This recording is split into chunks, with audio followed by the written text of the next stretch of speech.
Welcome to the News Hour. Turkey's president has rejected all criticism of his country's military offensive in northern Syria as Turkish forces advance into border towns for a second day. President Recep Tayyip Erdogan says the military operation will eliminate what he calls terrorists, and he's also rejected all criticism about the operation in Syria. Önce Suudi Arabistan'dan başlayacağım. Saudi Arabia should look in the mirror. They put Yemen in this situation and look what's happening there. Tens of thousands of people are dying in Yemen. Saudi Arabia, you should talk about this first. You cannot criticize our operation. Also Egypt, you cannot talk at all. You are the murderer of democracy in your country. You caused Morsi's death, who was elected by 52% in a democratic election. And now you did not allow his family to bury him properly. This is the kind of murderer you are. Hem de ülkemizde evlerine dönmeyi bekleyen. We have 3.6 million Syrian refugees in our country waiting to go back to their homes. The European Union, look at yourself. I repeat, at the moment you cannot call or define our operation as an invasion. Our job is easy. We could just open the doors and 2.6 million refugees, we will send them back to you. The Turkish-backed Syrian National Army has joined the offensive and there's heavy fighting in border towns. Now, the military says it's hit 181 targets and seized some areas. But Kurdish forces say that they've repelled fresh ground attacks. They're also warning of a humanitarian crisis as thousands of residents begin to leave. There's international concern about the situation. Iran is urging Turkey's military to end the attacks and pull out of the country. The European Union says the offensive sets back any hope of progress towards ending the conflict. Well, we have our correspondents covering developments in Erbil and Acıkale. But first, let's go to Sinem Kasulu live from Istanbul. And Sinem, obviously the president was in fiery mood and in defiant mood when he made that speech to party officials a few hours ago. He's clearly set out an agenda that he wants his domestic audience to listen to, as well as his international critics. Exactly, Suhail. Of course, his messages were to the domestic audience to tell that the operation was on track as it was planned, but he had harsh statements mainly against the Arab countries who didn't show any support but critics against this military operation. And the Western world, of course, as he always does, and he threatened the West by opening the gates and sending 3.6 million Syrian refugees in Turkey to Europe. So President Erdogan, probably this is one of the harshest times of President Erdogan, because he was so upset about this, about these definitions that Turkish military operation was an invasion of northeast Syria. He tried to make it clear that Turkey doesn't have any territorial gain interests, and the military doesn't actually target the civilian areas during this operation. But I must say that he doesn't have much international support. Even Azerbaijan, which Turkey calls as brother in blood and in terms of politics, didn't show much support. And Gulf countries, they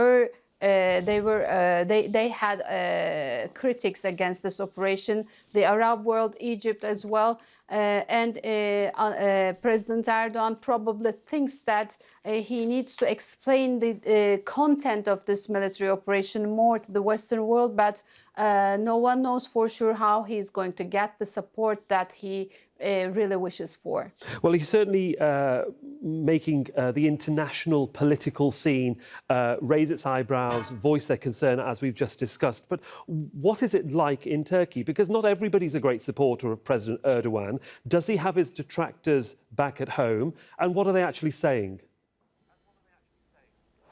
Suhail, yes, but in Turkey currently this military operation is not seen as a political move by the ruling AK Party. So people don't think that it's a matter of the government, but it's a matter of the state, and the border security and territorial integrity is at stake. So I must say that he got the support from almost all parties, including the main opposition, CHP, Nationalist Party, Mini Nationalist Party, and other parties, except from the pro-Kurdish party HDP. Yesterday in the parliament, ruling AK Party members and pro-Kurdish HDP members had quarrels. Also, there are some factions among the main opposition party, CHP, who are against this operation. But I have to say that main opposition party leader Kemal Kılıçdaroğlu, he said that President Erdogan called him and informed him about the military operation. And he said that it is important to clear that area, northeast Syria, from what the Turks call terrorist elements. But the opposition urges the government to immediately contact the Syrian regime, which they believe is the legitimate representative of whole Syria. It's good to get a view of what's happening within Turkey, certainly at this present moment in time as well. Sinem, thank you. We'll come back to you through the day, of course. Let's take a closer look at the Syrian Democratic Forces and who they actually are. Well, they're known as the SDF, and it's an alliance of Kurdish and Arab militias operating in northeastern Syria. Now, it was instrumental in driving out ISIL over the past 4 years with the help of airstrikes by a US-led coalition. But Turkey considers the Kurdish-led alliance a terrorist group. Why? Well, it says its main fighting force is the People's Protection Unit, also known as the YPG. Now, Turkey views the YPG as an extension of the banned Kurdistan Workers Party, which has fought for Kurdish autonomy in Turkey for 3 decades. Zeynep Khodder is our correspondent for us in Acıkale, near Turkey's border with Syria. And you've been certainly watching what's been going on in terms of the bombardment and aerial assault through the day. Zeynep, just bring us up to speed with what we know where you are. Well, there has been a lot of military activity over the past few hours. If you can see behind me, this is just one of the many fronts in really a stretch of territory, a 100-kilometer stretch of territory where the Turkish military operations immediate focus is on. The border town behind me, the Syrian border town Tel Abyad, seems to be the next target of the Turkish army. What we understand is that army soldiers, as well as their local allies, the Syrian Opposition National Army, they are advancing towards Tel Abyad from the east and the west.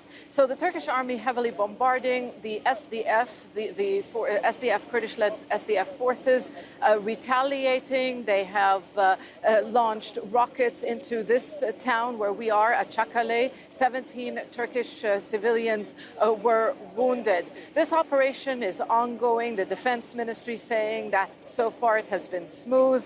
Their initial targets have been captured, and they managed to push a few kilometers into northeast Syria. But it seems that for the time being, at least, the SDF is putting up a fight. We understand that they've put a lot of booby traps. So the army is, advancing slowly. So an ongoing operation with stepped up military activity over the past few hours. And of course, they seem to be very specific in the strategy that they're using with regards to this operation. The Turks have been very careful not to be accused of an incursion. At the moment, this is just an operation. There is a clear distinction.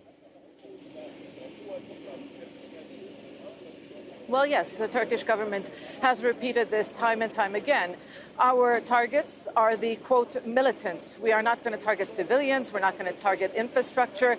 Turkish officials really have gone through a lot of effort to convince the world that this operation is about ensuring its border security and about allowing refugees to return home. Now, international aid organizations are worried that this operation will cause even more human suffering. It will cause even further displacement. Syria, of course, being it has the worst displacement crisis in the world. Tens of thousands of people were on the move yesterday, and the military operation was just confined to the, you can tell the heavy bombardment.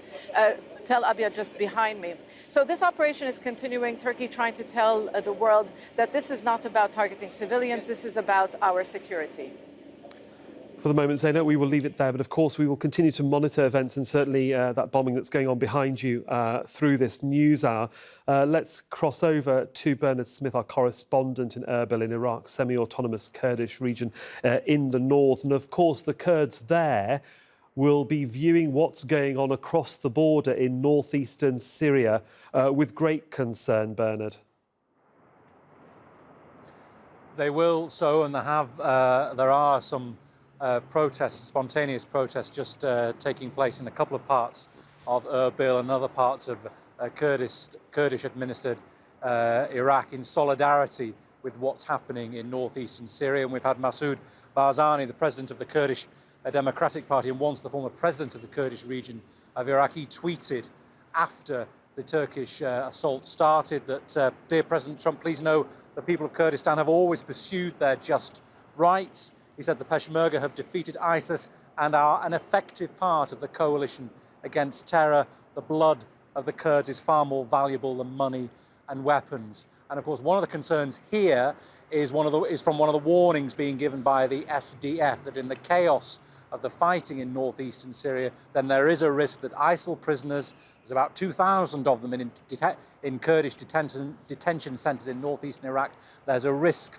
they could break out. There's a fears that some of them may be able to cross the border into Iraq, and that is one of the fears that the SDF has been warning its international audiences about, this risk of ISIL fighters escaping. So, thanks for the update there, Bernard. Of course, we'll follow events with you from northern Iraq as well. Well, the Russian Foreign Minister, Sergei Lavrov, has also been commenting about the Turkish operation in the past few hours. Let's cross over to Step Vasson, joins me now from Moscow.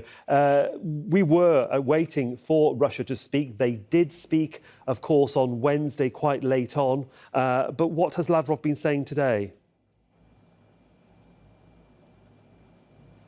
Well, the foreign minister has been talking from Turkmenistan, and he's been urging and also offering to organize a dialogue between Turkey and Syria. And of course, Russia would be well placed to do this kind of dialogue because, of course, it has a close relationship with the Syrian government, has been fighting on the Syrian side during the war in Syria, and also has this close economic and military partnership with Turkey and this personal relationship Putin and Erdogan has. But the question, of course, is what such a dialogue would mean for the Kurds, because at the same time, the foreign minister has also said that Russia has always from the beginning understood Turkey's security concerns at its border. And also Lavrov has urged the Kurds basically to reach out to the Syrian government, pressured, of course, now by this military offensive, and also because the United States has left them. It seems that the Kurds might not have any other option than to go together with the Syrian government, which would be beneficial for the Russians, so to say, because then their influence in Syria would only increase. And even if, well, there is a big if this Turkish offensive is going to be limited, this could mean that, of course, then for Russia, this influence would only be bigger because the territory is bigger and they would have a bigger say about the future of Syria after this war is finished. But there is this big if because, of course, we don't know how much Putin can trust Erdogan to keep this operation limited. And of course, Step, it's a two-pronged issue for Russia because historically they have been allies of the Kurds. But when the Kurds sort of aligned themselves with the US, Russia got very annoyed about it. Yet Russia is now saying, has it not in the last 24 hours, that we'd like the Kurds to talk to Damascus, try and bring the Kurds into the sphere of the Syrian regime, and that in itself is a difficult ask for Russia and a difficult acceptance perhaps from the Kurds in the midst of what is now an initial conflict with Turkey.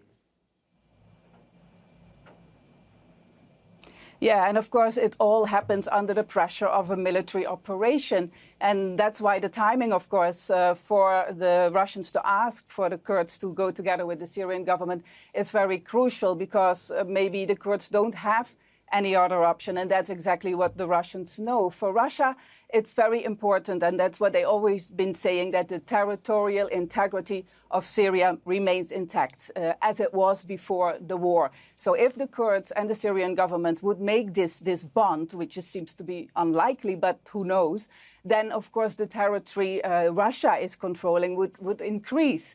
And they all now blame it on the United States that the situation got out of hand by leaving the Kurds, of course. So Russia is very much making use of this situation, and as many commentators have been saying, that this US pullout is seen as a kind of present to the Russians. For that update, thanks, Steph. Of course, we'll continue to listen out for reaction from Moscow in the coming hours. Steph Vassen there in the Russian capital.